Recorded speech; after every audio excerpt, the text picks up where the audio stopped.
Today I am going to read the first lesson of your English textbook, The Prince of PANIDIHING. The Prince of PANIDIHINg. I will also try to explain each and every sentence in Assamese so that you can easily able to understand and answer all the questions from the lesson. মৰমৰ ছাত্ৰ ছাত্ৰীসকল, মই তোমালোকক আজি তোমালোকৰ পাঠ্যপুথিৰ প্ৰথমটো পাঠ দ্য প্ৰিন্স অফ পানিদিহিং, পানিদিহিঙৰ ৰাজকোঁৱৰ এই পাঠটো পঢ়াই দিবলৈ লৈছোঁ। মই প্ৰতিটো বাক্যৰে অসমীয়া ভাঙনি কৰি দিবলৈ চেষ্টা কৰিম যাতে তোমালোকে অতি সহজে পাঠটো আয়ত্ত কৰিব পাৰা আৰু ইয়াৰ প্ৰতিটো প্ৰশ্নৰ উত্তৰ কৰিব পাৰা। You all know what happens when it rains heavily during the monsoon season and floods come. যে তোমালোকে নিশ্চয় জানা যে বাৰিষা কালত আমাৰ ইয়াত কেনেকুৱা ধৰণৰ ধাৰাসাৰ বৰষুণ হয় আৰু তাৰ ফলত বানপানী হয়। ইন গ্ৰুপছ, দলীয়ভাৱে note down 5 problems brought by floods, যে বানপানী সৃষ্টি কৰা যিকোনো 5টা সমস্যা লিখা। And 5 things we should do to save our self, আৰু 5টা এনেকুৱা সমাধান লিখা যে আমি কেনেকুৱা ধৰণৰ সমাধান ল'ব পাৰোঁ এই ক্ষেত্ৰত। Then share your points with the rest of the class, যে তোমালোকৰ যি পইণ্টখিনি লিখিছা সেইখিনি ক্লাছৰ শ্ৰেণীৰ অন্যৰ লগত শ্বেয়াৰ কৰা। Here is a story of a flood in a rural area called Sitolia and how people responded to it. Sitolia নামৰ ঠাই এখনত গাঁৱলীয়া ঠাই এখনত বানপানীৰ সময়ত হোৱা এনেকুৱা পৰিস্থিতি এটাত গাঁওবাসীয়ে কেনেধৰণে ৰেছপণ্ড কৰিছিল এই পাঠটোত দিয়া হৈছে। After you finish reading, compare your answer with the story. পাঠটো পঢ়ি শেষ কৰাৰ পিছত তোমালোকৰ যি উত্তৰখিনি কৰিছা সেইখিনি কম্পেয়াৰ কৰি চাবাচোন, তুলনা কৰি চাবাচোন। কম্পেয়াৰ মানে তুলনা কৰা। হাউ মেনি থিংছ আৰ চিমিলাৰ, যে তোমালোকে লিখা আৰু পাঠটোত পোৱা কথাখিনিৰ কিমানখিনি মিল আছে।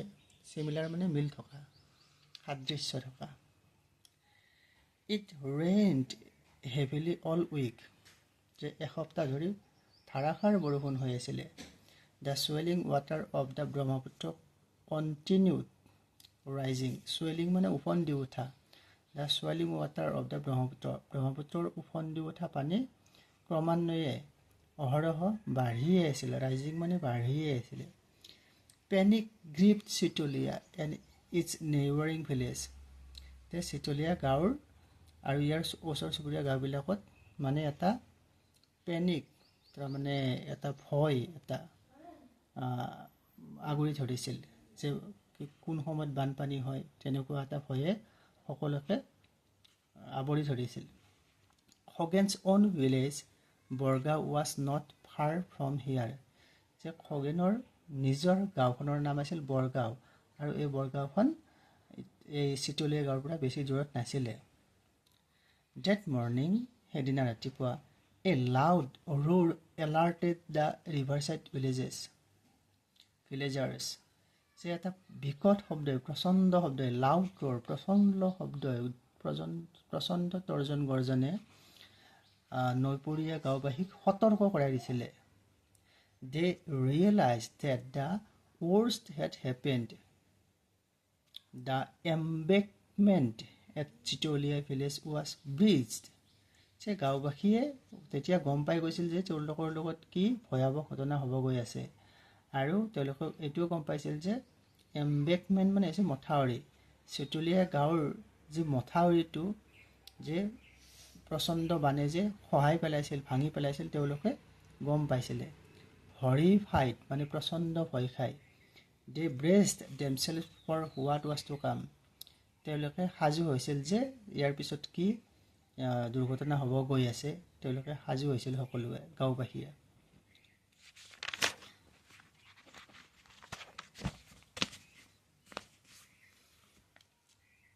In moments, huge waves of water broke into the village, কিছু সময় পিছতে প্ৰচণ্ড ঢৌৱে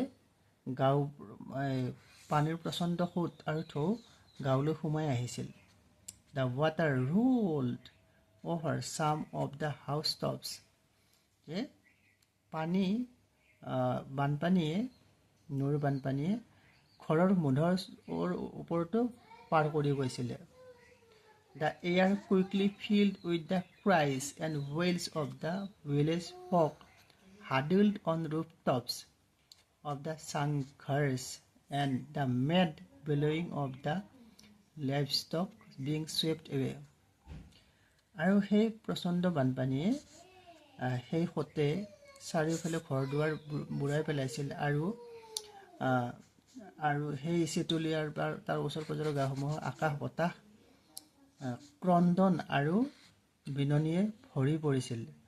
আৰু গাঁওবাসীয়ে লগে লগে কিছুমান মানুহে ঘৰৰ মুধচত নিজকে সাৱটি ৰাখিছিল আৰু চাংঘৰবিলাকৰ যি মুধচ ওখ ওখ মুধচত নিজকে সাৱটি ধৰি কিবাকে বাচি আছিল। আৰু সেই প্ৰচণ্ড বানে বোকা পানীয়ে বহু গৰু বা পশুধন উটুৱাই লৈ গৈছিলে।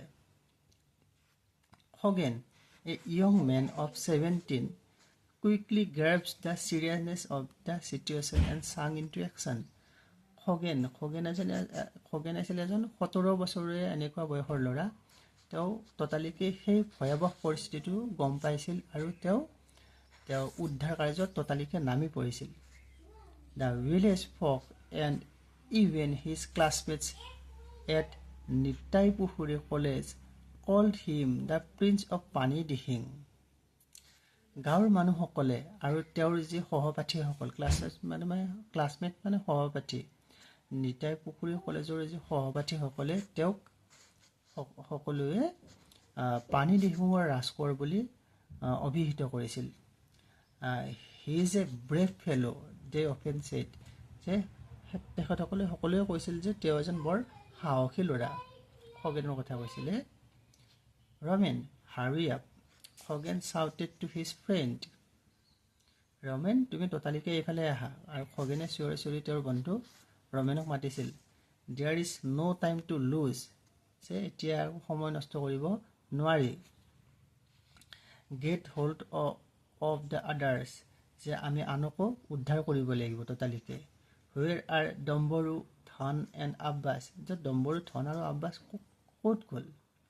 ৰমেন ran towards him, যে ৰমেনে ততালিকে তেওঁৰ ওচৰলৈ আহিছিল। You know, যে তেওঁলোক ক'ত আছে তুমিহে জানা, ৰমেনে খগেনক এনেকৈ কৈছিলে।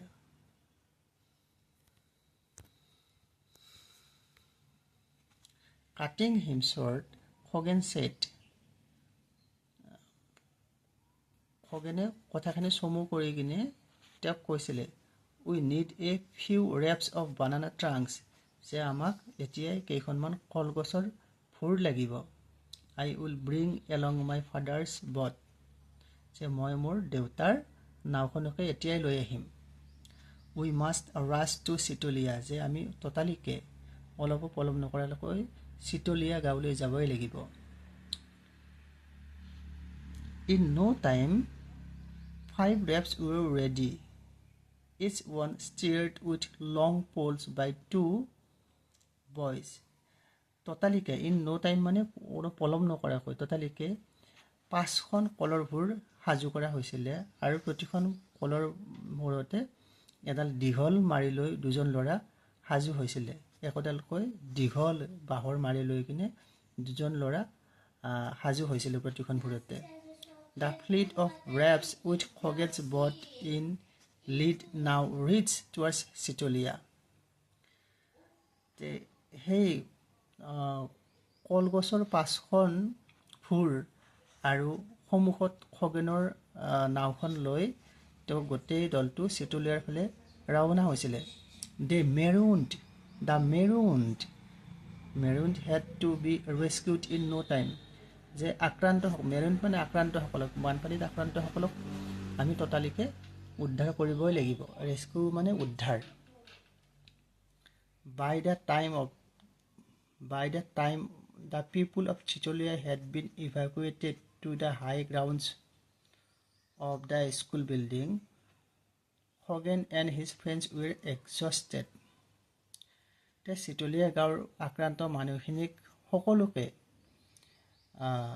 সেই অঞ্চলৰে বিদ্যালয়ৰ বিল্ডিঙৰ ওখ ঠাইলৈ লৈ অহা হৈছিল আৰু তেতিয়ালৈকে খগেন আৰু তেওঁৰ বন্ধুবৰ্গ ভাগৰি পৰিছিল।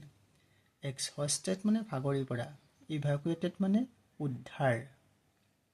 But there remained the work of making arrangements of food and water for men, women and children sheltered in school building. কিন্তু তেতিয়াও এটা বৰ গুৰুত্বপূৰ্ণ কাম বাকী আছিল যে সেই আশ্ৰয় শিবিৰত মানুহবিলাকৰ কাৰণে, মাইকী মানুহবিলাকৰ কাৰণে আৰু ল'ৰা ছোৱালীবিলাকৰ কাৰণে খাদ্য সামগ্ৰীৰ লগতে খোৱা পানীৰ ব্যৱস্থা কৰাটো এটা বহুত গুৰুত্বপূৰ্ণ কাম আছিল। The civil authorities at Demo also had to be informed immediately. এই ডিমোত থকা চিভিল অথৰিটিছ যেনেকৈ DC অফিচ বা চাৰ্কুল অফিচ, এই চিভিল অথৰিটিছক জনোৱাটো এটা বৰ গুৰুত্বপূৰ্ণ কাম বাকীয়ে আছিলে।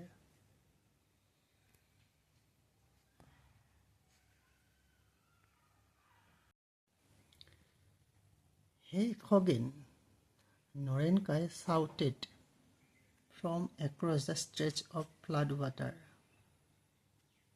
Dr. Hatiburua and his wife are stranded মানে আবদ্ধ হৈ থকা, in their hospital quarters at Kotiori. Do something, will you? Khagen কায়ে পানীৰ মাজৰ পৰা, বানপানীৰ মাজৰ পৰা, নৰেন কায়ে বানপানীৰ মাজৰ পৰা খগেনক চিঞৰি কৈছিল, হে খগেন। ডক্টৰ হাতীবৰুৱা আৰু তেওঁৰ পৰিবাৰে কটিয়ৰীৰ হস্পিটেলতে আবদ্ধ হৈ আছে। তেওঁলোকক উদ্ধাৰ কৰিব তুমি পাৰিবানে? তুমি কিবা ব্যৱস্থা ল'ব পাৰিবানে? অ'কে, নৰেন কাই shouted Khagen.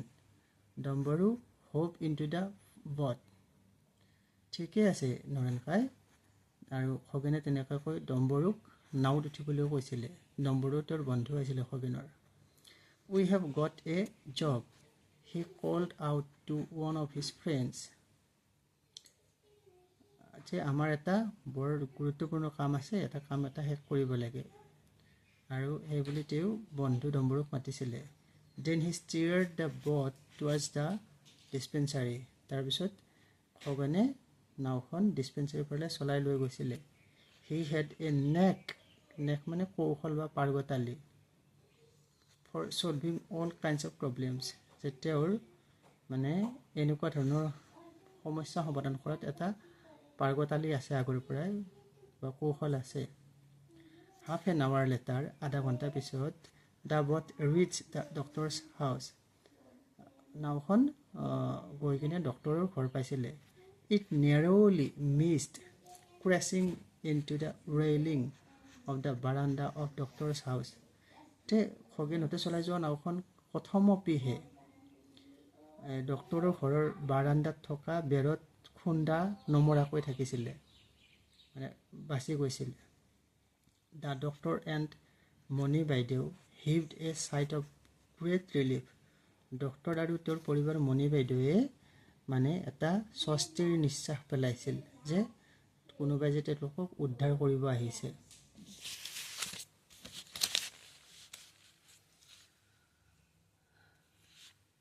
Step into the boat, sir and বাইদেউ. Khagen stretched out his hand towards বাইদেউ। ছাৰ আৰু বাইদেউ নাওখনত উঠাওক বুলি কৈ খগেনে তেওঁৰ হাতখন মণি বাইদেউৰ ফালে আগবঢ়াই দিছিলে। The doctor was helped into the boat. চিকিৎসকগৰাকীয়ে নাওত উঠিছিল। চিকিৎসকগৰাকীৰ নাম, ডক্টৰৰ নাম কি? ডক্টৰ হাতীবৰুৱা। ডক্টৰ হাতীবৰুৱা নাওত উঠিছিলে। মণি বাইদেউ আছিল ডক্টৰ হাতীবৰুৱাৰ পৰিবাৰ, ৱাইফ। মণি বাইদেউ was greatly scared to step into the boat rocking in the water. মণি বাইদেৱে নাওত উঠিবলৈ ভয় খাইছিলে কিছু। Somehow she was also helped into the boat. কেনেবাকৈ মণি বাইদেউ নাওত উঠিবলৈ সক্ষম হৈছিলে। Two of the doctor's men also got into the boat. ডক্টৰৰ লগত থকা দুজন মানুহো নাওখনত উঠিছিলে। We have to go upstream, for some time. Upstream মানে সোঁতৰ বিপৰীতে বা ওপৰৰ ফালে. We have to go upstream for some time. আমি কিছু সময় আগুৱাই যাব লাগিব, উজাই যাব লাগিব. Hogan told the doctor. Hoganে ডক্টৰজনক কৈছিলে. The boat was now quite heavy with 6 persons and doctor's bag, but it moved on steadily. নাওখন 6 জন মানুহেৰে আৰু ডক্টৰৰ বেগটোৰে সৈতে কিছু গধুৰ হৈ পৰিছিলে, কিন্তু নাওখন লাহে লাহে গতি কৰিছিলে. Are you still scared, বাইদেউ? ডম্বৰু asked the doctor's wife playfully. যে বাইদেউ সুধিছিলে মণি বাইদেউক যে মণি বাইদেউ আপুনি এতিয়াও ভয় খাই আছে নেকি? ডম্বৰুৱে ধেমালিৰ সুৰেৰে সুধিছিল. প্লেফুলি মানে ধেমালিৰ সুৰেৰে. She smiled. তেওঁ মিচিকিয়াই হাঁহিছিলে. No, not when you two are around, she said. নাই যেতিয়া তোমালোক দুইজনে আছা মই অলপো ভয় খোৱা নাই. The boat took a U-turn now. যে নাওখন এটা ইউ-টাৰ্ণৰ দৰে এটা টাৰ্ণ লৈছিল, মানে মূৰ সলাইছিল. It began to move swiftly with the current. যে নাওখন খুব মৃদুভাৱে সোঁতৰ সৈতে ববলৈ আৰম্ভ কৰিছিল. Hogan and Domboro altered the course of the boat to negotiate a sharp fall. যে Hogan আৰু ডম্বৰুৱে নাওখন এটা তীব্ৰ সোঁত এটাত পৰাৰ পৰা প্ৰথমে ৰক্ষা কৰিছিল. But the next moment, কিন্তু তাৰ কিছু সময় পিছতে a strong undercurrent almost pulled at the boat like a magnet. Magnet মানে চুম্বক. Undercurrent মানে সোঁত, তলেৰে বৈ থকা সোঁত. কিন্তু কিছু সময় পিছতে নাওখনক চুম্বকৰ নিচিনাকৈ এটা সোঁতে মানে টানি লৈ গৈছিলে. Caught up in a whirlpool. Whirlpool মানে এইটো চাকনৈয়া, নদীত যে চাকনৈয়া থাকে. The boat capsized. এটা চাকনৈয়াত পৰি নাওখন ডুব গৈছিলে. capsize মানে ডুব যোৱা. Throwing everyone on board into the flood water. যে নাওখনৰ থকা গোটেইকেইজনকে মানে পানীতে পৰি গৈছিলে আৰু নাওখন এটা সোঁতত চাকনৈয়াত পৰি ডুব গৈছিলে. Once again, Hogan was quick to respond. আকৌ এবাৰ Hoganে তেওঁৰ যি পাৰ্গতালী আৰু তেওঁ লগে লগে মানে তাৰ কামত লাগি গৈছিলে. In the semi darkness of the evening, আবেলিৰ এন্ধাৰ পোহৰৰ সেই সময়ছোৱাত Hogan spotted Moni Baidew's head popping in and out of the water as she was carried along by the current. Hoganে দেখিছিল যে মণি বাইদেউৰ মাথাটো এবাৰ ওপৰৰ ফালে আহে, এবাৰ তলৰ ফালে যায়, পানীৰ তলত যায় আৰু তেওঁক সোঁতে উটুৱাই লৈ গৈ আছে. An expert swimmer, Hogan dashed towards her like an otter. Hogan বৰ এজন পাকৈত সাঁতোৰবিদ আছিলে আৰু Hoganে ততালিকে এটা উটৰ নিচিনাকৈ, পানীত থকা উটৰ নিচিনাকৈ মণি বাইদেউৰ ফালে আগবাঢ়ি গৈছিলে. He caught her by the arm and helped her to keep afloat until they reached a mound above the flood water. তেওঁ ততালিকে গৈ মণি বাইদেউৰ এখন হাতত ধৰিছিলে আৰু উটুৱাই লৈ ভাহিল, মানে ওপৰত ডুব নোযোৱাকৈ লৈ আহি এটা টিলাৰ দৰে এটা ওখ ঠাইত, বানপানীৰ মাজত থকা টিলাৰ দৰে ওখ ঠাই এডোখৰত মণি বাইদেউক উঠাইছিলে. মাউণ্ট মানে টিলা, ওখ ঠাই. The doctor was also rescued and carried to the mount. Doctor হাতীবোৰকো সেই টিলাটোলৈ লৈ অহা হৈছিলে. Domburu and the 2 other men somehow managed to catch hold of the capsized boat that had almost been swept away. Domburu আৰু তেওঁৰ লগত থকা আন বাকী 2জন মানুহে ডুব যাব ধৰা নৌখন, উটুৱাই লৈ যাব ধৰা নৌখন উদ্ধাৰ কৰিছিলে. They also managed to bail out the water with the tubes tied to the boat. তেওঁলোক গোটেইকেইজনে লগ লাগি নাওখনত থকা প্লাষ্টিকৰ পাত্ৰৰে পানীখিনি সিঁচি কিনে নাওখন পানীমুক্ত কৰিবলৈ সক্ষম হৈছিলে. The boys picked up the doctor and his wife and flung them into the boat. Doctor আৰু তেওঁৰ পৰিবাৰক ল'ৰাকেইজনে আনি কিনে পুনৰ নাওত উঠাইছিলে। দ্য ক্ৰাইচিছ ৱাজ অভাৰ, সেই বিপদৰ পৰা গোটেইকেইটাই মানে ৰক্ষা পৰিছিলে, যে বিপদটো শেষ হৈছিলে। Khagen, you have saved our lives, given us a new life, we shall never be able to repay what you did today, exclaim the doctor patting Khagen's back. যে ডক্টৰ হাতীবৰুৱাই খগেনৰ পিঠিত লাহেকৈ মৃদুভাৱে থপৰিয়াই, পেটিং মানে পিঠিত থপথপাই দিয়া, দি কিনে খগেনক কৈছিল যে খগেন, তুমি আজি আমাৰ জীৱন ৰক্ষা কৰিলা আৰু তুমি আমাক আজি নতুন জীৱন এটা দিলা, আৰু তোমাৰ এই যি আমাক আজি যি ধৰণে উদ্ধাৰ কৰি দিলা বিপদৰ পৰা, তোমাৰ আমি এই ঋণ কোনোদিন পৰিশোধ কৰিব নোৱাৰিম। Moni Baideu touch his arm gently and said thanks Khagen. Moni বাইদেৱে খগেনৰ বাহুত মানে মৃদুভাৱে ধৰি ভদ্ৰভাৱে ধৰি কিনে কৈছিলে যে খগেন তোমাক বহুত বহুত ধন্যবাদ। ছাৰ, খগেন ছেইড ইম'চনেলি মানে আৱেগিকভাৱে। You remember my mom and I had visited you in hospital 3 or 4 times when she had a serious ailment মানে বেমাৰত পৰি থকা।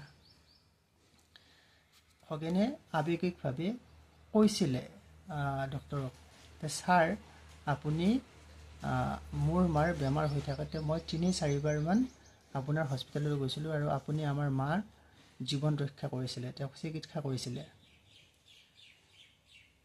অ' য়েছ, হয়, আই ৰিমেম্বাৰ হাৰ, হাউ ইজ শ্বি নাও। মোৰতো তোমাৰ মাক মনত আছে, আৰু বৰ্তমান তোমাৰ মা কেনে আছে?